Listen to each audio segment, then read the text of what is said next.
말씀 볼게요. 창세기 49장 25절 말씀입니다.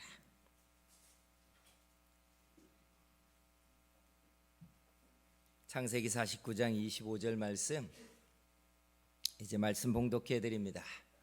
내 아버지의 하나님께로 말미암나니 그가 너를 도우실 것이요 전능자로 말미암나니 그가 내게 복을 주실 것이라. 위로 하늘의 복과 아래로 깊은 샘의 복과 젖 먹이는 복과 태의 복이리로다. 하나님이 오늘 추수감사절기의 예배 가운데 은혜 주시고 열매의 복을 주시고 여러분들의 가정에 평안과 하나님이 주시는 기쁨이 가득한 한 주간 되기를 축복합니다. 손 들고 옆에 사람에게 하나님이 열매의 복을 주시기를 축복한다고 해주세요. 아멘.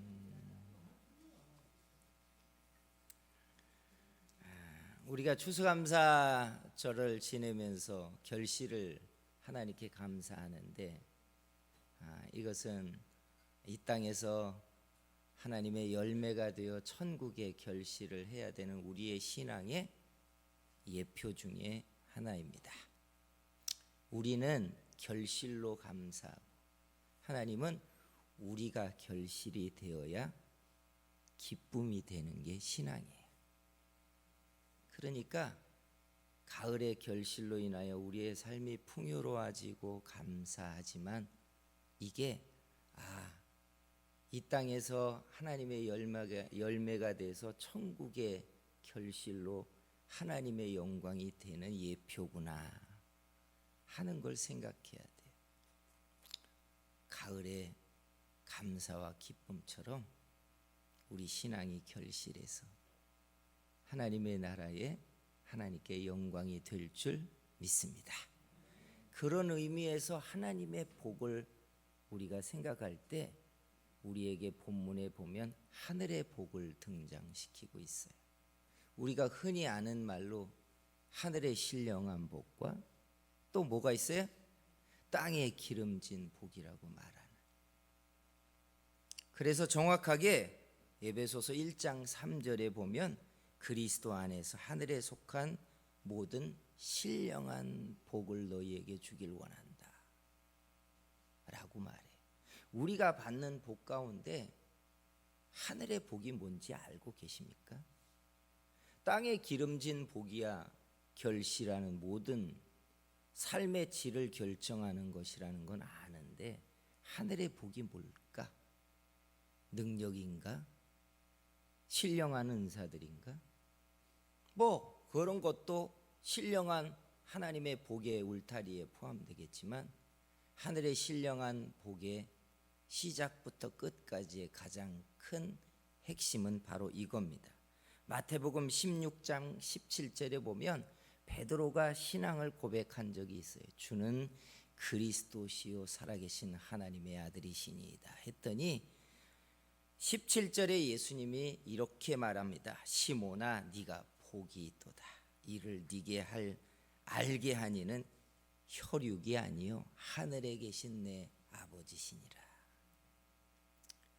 베드로가 가진 복이 뭐라고 얘기했냐면 예수님이 그리스도라고 하는 게 믿어지는 게 복이라고 말하고 있는 거예요.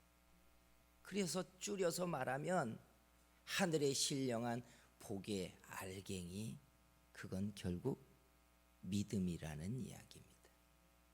여러분 아십니까? 하나님이 복 있게 한 사람들이 예수 그리스도를 구주로 믿고 하늘의 소망을 갖는 사람들인 줄 믿습니다. 이게 우리 복이에요. 하나님께로부터 우리가 하늘의 것과 땅에 기름진 것을 얻는 모든 순서의 시작은 바로 믿음에서부터 시작돼요. 오늘 저와 여러분들이 이 하늘의 복 가진 사람들인 줄 믿습니다. 지난주에 그래서 이 믿음이 가지고 있는 두 가지의 파트를 설명했죠. 하나는 믿음이 보장된 복을 가지고 있다. 약속이라고 말하는 거죠. 믿음은 약속된, 즉 보장되어서 그 믿음을 가지면 약속이 이행되어지는 복이 있다. 또 하나가 뭐라고 했어요? 생성시키는 복이 있다. 보장을 넘어서서 자기가 가지고 있는 믿음 때문에 하나님이 계속 새 일을 일으켜 주시는 복이 있다는 거예요. 오늘 믿음 때문에 약속에 담긴 하나님의 보장도 갖겠지만 여러분의 믿음이 하나님께 끊임없이 새로운 길을 내는 그런 복의 사람 될 줄 믿습니다. 근데 믿음이 생성시키는 하나님의 복이 뭐냐 또 들어가자면 이걸 이렇게 책장을 펼치듯 두 개로 설명할 수 있어요. 첫째, 하나님이 우리에게 주시고자 소망을 주시는 믿음이 있어요. 이거 잘 들어놓으셔야 돼요. 빌립보서 2장 13절에 이런 말씀이 있어요. 너희 안에 행하시는 이는 하나님이시니 자기의 기쁘신 뜻을 위하여 너희에게 소원을 두고 행하게 하시나니. 하나님이 우리에게 복을 주시고자 할 때 뭘 주신다는 거예요? 소원, 소망이 일어나게 하신다. 그래서 이걸 가지고 옛부터 사람들이 가지고 있는 믿음의 소원이 하나님의 것이냐, 내가 일으킨 것이냐, 이 얘기를 많이 했어요. 믿음이 일어난 게 내 거냐, 하나님이 영사기에 피사시킨 것이 여기에 있는 게 아니잖아요. 어디에 있어요? 저 컴퓨터에 있는 걸 피사시킨 거라고. 그러니까 사람들이 어떤 소망이 일어나면 이게 내게서 소망이 일어난 게 아니라 하나님이 기뻐하시는 뜻을 이루려고 사람 속에 소원을 이렇게 투사시키면 사람들 속에 하나님을 향한 소망이 일어나더라는 거예요. 그러니까 그 소망을 가지고 하나님을 의지하고 찾아서 하나님께 응답을 얻는데, 실상은 우리가 잘 알고 있는 대로 믿음은 바라는 것들의 실상이라는 것처럼 하나님은 이미 가지고 있는 것을 우리에게 주시려고 그것에 대한 소원을 우리에게 이렇게 투사시켰다는 뜻이에요. 그런데 이런 소원은 언제 일어나는 줄 아세요? 소원은요, 크게 두 때 일어나요. 가장 클 때는 하나님께 예배드리며 은혜를 받을 때 소원이 일어나요. 둘째는 사람들이 기도의 깊은 은혜 속에 들어갈 때 마음의 소원이 일어납니다. 분명한 건 그래요. 은혜를 받을 때 성령이 하나님이 기뻐하시는 뜻을 내게 펼쳐 응답을 주시고자 소원이 투사되면 분명한 건 내 현실과 다르고 그 소원과 내 삶의 현장이 멀리 떨어져 있어도 믿어진다는 사실이, 이게 특징이에요. 10년 후, 20년 후에 이루실 일인데도 불구하고 현실을 생각하면 나의 삶과 너무 동떨어진 소원임에도 불구하고 하나님의 소원이 우리 안에 들어오면 그게 믿어진다는 사실이. 많은 사람들이요, 이런 소원 속에 기도의 줄기를 잡고 일어나고 하나님을 향하여 목적을 품고, 어떤 사람들은 자기의 삶을 헌신하기도 하고 어떤 사람들은 자기의 삶을 주께 온전히 바치기도 하면서 하나님의 소원대로 살기 시작한다. 성도 여러분, 소원이 일어나신 적 있습니까? 하나님의 은혜 가운데 여러분에게 주께서 소원을 담으셨다면 그건 이미 그 실상을 하나님이 가지고 있다는 뜻이에요. 그 일을 여러분들이 만나시는 사람들 되기를 축복합니다. 그리고 또 한 가지가 있어요. 그러면 사람들의 믿음은 다 하나님의 실상의 반사체냐, 그죠? 그래서 옛부터 사람들이 가지고 있는 은혜는 태양이 아니라 반사체인 달빛입니다. 이렇게 말했어요. 맞죠? 우리께 뭐가 있어요? 우리는 스스로 발광체가 아니라 태양의 빛을 반사하는 달빛처럼 하나님의 은혜가 우리 안에 들어와 하나님의 어떤 영광이 드러나는 존재라고요. 그러니까 사람들이 어떤 믿음을 가지고 소원을 일으키는 건 다 하나님의 것이다. 근데 성경을 보니까 뭐라? 꼭 그렇지가 않더라는 거예요. 물론 많은 부분에서 하나님의 영광을 나타내려고 사람에게 소원을 일으켜 그걸 구하게 하지만 어떤 사람들은요, 스스로 하나님께 소원을 일으키기도 한다는 거예요. 그래서 성경은 믿음은 바라는 것의 실상이기도 하지만 믿고 구한 것을 받은 줄로 믿으라고 믿음에 대한 또 다른 영역을 이야기하고 있어요. 성도 여러분, 얼마나 믿고 계십니까? 오늘 저와 여러분 속에 있는 믿음의 진짜 능력을 한번 끄집어내 보는 시간 되기를 소원합니다. 그러려면 알아야 되는 첫째 고비가 있어요. 넘어가야 되는 고비. 그게 뭐냐? 믿음은 이성의 합리적인 영역이 아니라는 거예요. 나도 그렇지만 아마 여러분도 그럴 거예요. 우리가 사는 삶의 99.99999%는 우리의 이성으로 인하여 합리적인 사고 안에서 우리가 산다는 거예요. 그렇죠? 티만 그런 게 아니에요. 우리는 그렇게 만들어졌어요. 우리의 이성이 합리적이다고 생각해야 그게 우리 속에 안심이 돼요. 편안하다고요. 그렇죠? 근데 신앙의 영역은 뭐예요? 합리적인가요? 신앙의 영역은 합리적입니까? 아닙니까? 신앙의 영역은 합리적인 영역 밖에 있어요. 누가 여러분 홍해가 갈라지는 게 합리적이라고 봤어요? 누가 광야에 나와서 식량이 떨어졌는데 원망하는 사람들, 비난하는 사람들이 합리적입니까? 아니면 하나님이 일할 거라고 땡볕에서 머리가 벗겨질 정도의 더위 속에 기다리고 있는 게 이성적이고 합리적이라고 생각했겠어요? 원망이 맞잖아요. 불안해하는 게 맞다고요. 맞잖아요. 어디 가서 고기를 구합니까? 고기를 구할 수 없으니까 고기가 먹고 싶다고, 싱싱한 야채가 먹고 싶다고 불평하는 게 맞잖아요. 이게 합리적이고 이성적이라고요. 성경을 들여다보면 하나님이 일하시는 영역은 우리가 생각한 이성의 합리적인 시스템하고는 하나도 맞지 않아요.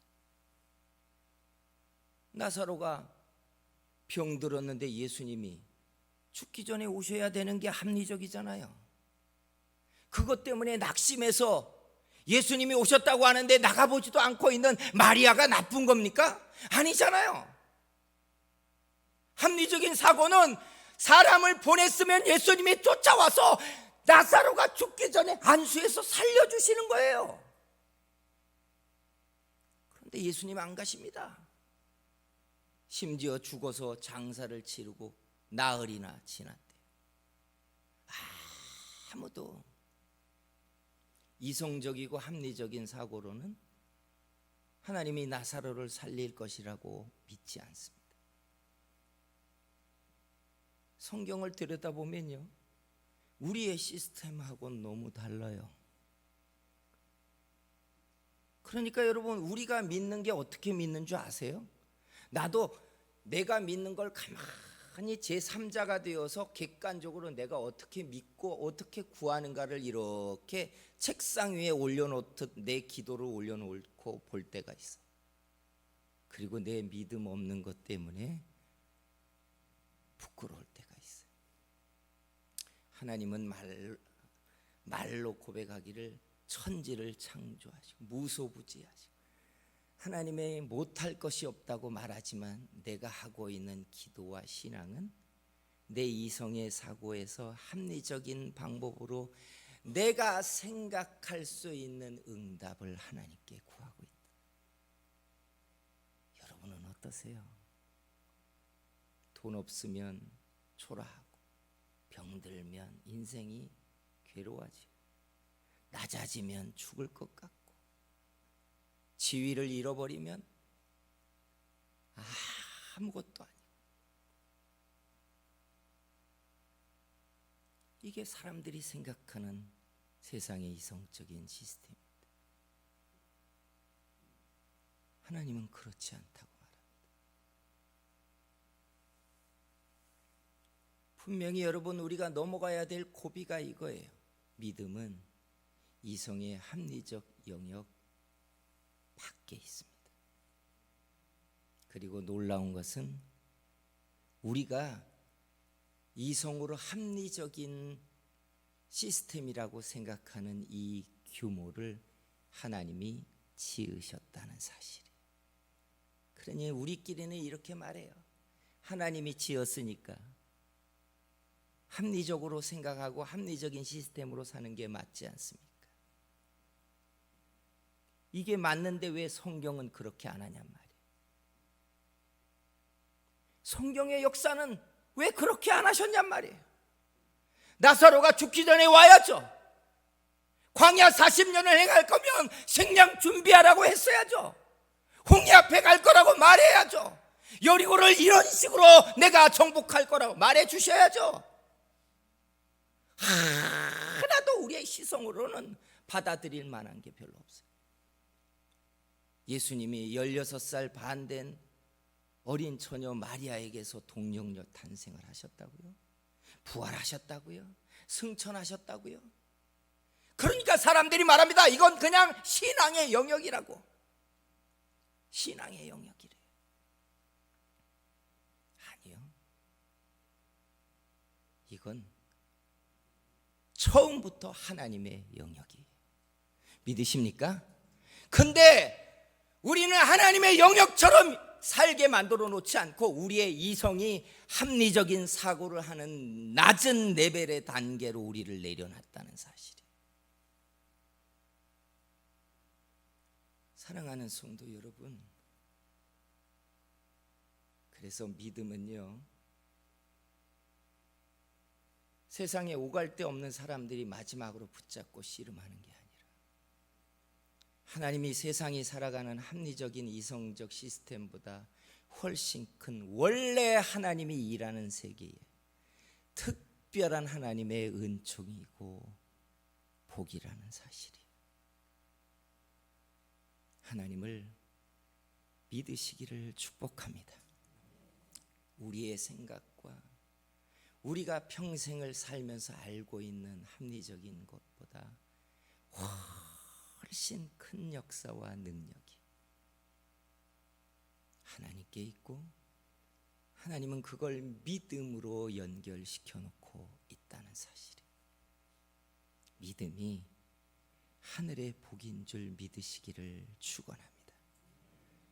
우리 속에 이 믿음이 품어지고 하나님이 일하시는 것을 바라고 소망하고 그리고 그것을 얻는 하나님의 복 있는 사람들 만들어 가시기를 축복합니다. 그리고 두 번째는 이런 믿음을 품거든 하나님 앞에 해야 되는 것 가운데 하나가 자기 마음이 지키는 겁니다. 여러분, 만물보다 부패한 게 뭐라고 했는 줄 아세요? 사람의 마음이래요. 썩어서 냄새나서 부패했다는 것보다 성경의 부패했다는 표현의 원뜻은 물결이 일렁이는 것처럼 정함이 없이 고정되지 않았다는 의미의 뜻입니다. 계속 우리 마음은 변한대요. 여기서 아멘 하지만 돌아서면 딴 생각을 해요. 그러니까 이렇게 물결이 일렁이는 것 같이 변화무쌍한 우리의 마음에